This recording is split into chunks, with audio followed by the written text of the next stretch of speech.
محمد كما صليت على إبراهيم وعلى آل إبراهيم إنك حميد مجيد اللهم بارك على محمد وعلى آل محمد كما باركت على إبراهيم وعلى آل إبراهيم إنك حميد مجيد.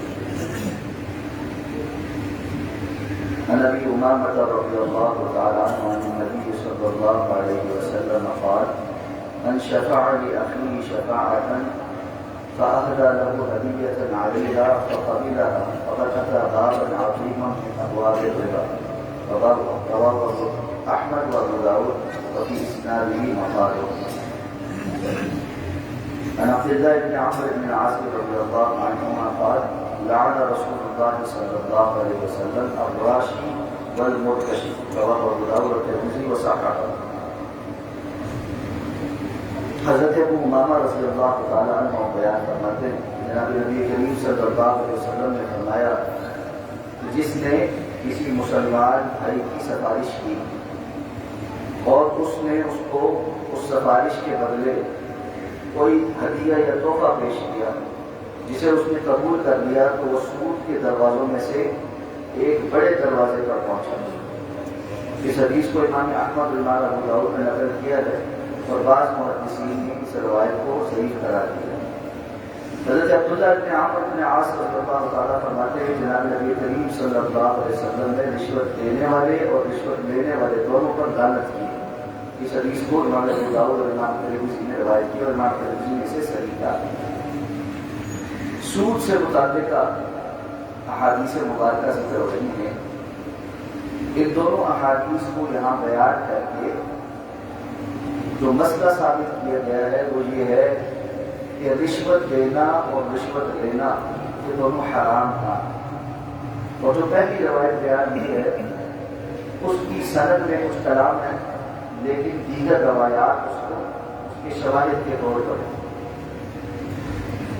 اور شیخ ابن عثیمین کہتے ہیں کہ اس روایت سے قانون مسئلہ سمجھ آتا ہے اور وہ یہ کہ جو بندہ کسی کی سفارش کرے یعنی اس کی کسی کام کے لیے سفارش کرتا ہے اس کا کوئی تعلق ہے جس بنیاد پر کوئی اس کے کہنے پر اس کا کام کر سکتا ہے اور اس کے بعد وہ بندہ اس سفارش کی وجہ سے اس کو کوئی تحفہ دیتا ہے.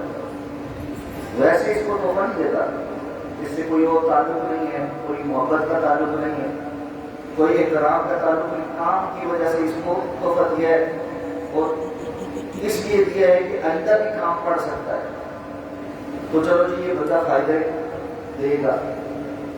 تو ایسے میں جو بندہ یہ تحفے قبول کرتا ہے وہ سود کے دروازوں پر بڑے دروازوں پر پہنچ جاتا ہے.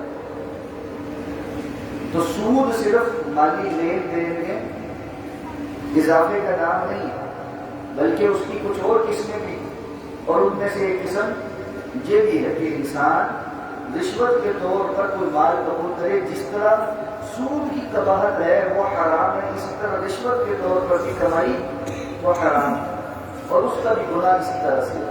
تو اس کے حدیث میں آپ نے لعنت میں لی ہے کہ رشوت دینے والے اور دینے والے دونوں پر اللہ کی لعنت ہے. ایک روایت ہمارے یہاں معروف ہے الراشی والمرتشی کلاہما فی النار. رشوت دینے والا دینے والا دونوں جہنمی ہیں.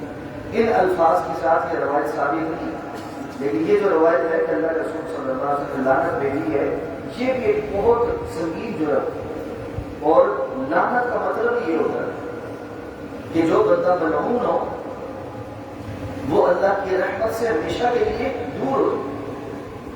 تو اس لیے یہ سنگین جرم ہے کہ کوئی بندہ رشوت دے اور لے. اور ہمارے یہاں تو فی زمانہ سچ بات یہ ہے کہ بہت معاملات بگڑ گئے. شیخ ابن عثیمین رحمہ اللہ اس حدیث کی شرح میں یہ بات بھی لکھتے ہیں کہ فی زمانہ ایسا ہو گیا ہے کہ بسا اوقات اپنا جائز اور درست کام کرنے کے لیے یا اپنے سے کسی ظلم کو دور رکھنے کے لیے رشوت دینی پڑتی ہے. اب کیا کریں؟ تو اس معاملے میں جو بندہ مجبوراً کسی کو کچھ دے رہا ہے اپنا جائز کام کروانے کے لیے یا کسی ظلم کو اپنے سے روکنے کے لیے, جیسے کوئی بندہ آیا اور آ کر اس کے اوپر کوئی بھاری جرمانہ لگا دے گا بلا وجہ, اس کو کیا، لیکن بس چونکہ جو آیا ہے اس کے پاس اتھارٹی ہے، وہ کہتے ہیں یا تو مجھے کچھ پیسے دو یا میں تمہارے اوپر بہت جرمانہ لگا دوں گا۔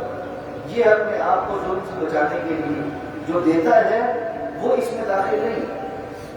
یہ اسی طرح ہے جیسے کوئی بندہ آتا ہے آپ کے پٹی کے پاسپورٹ رکھے گئے نکالو جی پیسے، تو وہ بھی آپ کو تھریٹ کر کے پیسے لے رہا ہے، تو یہ بھی اپنے منصب سے آپ کو تھریٹ کر کے پیسے لے رہا ہے۔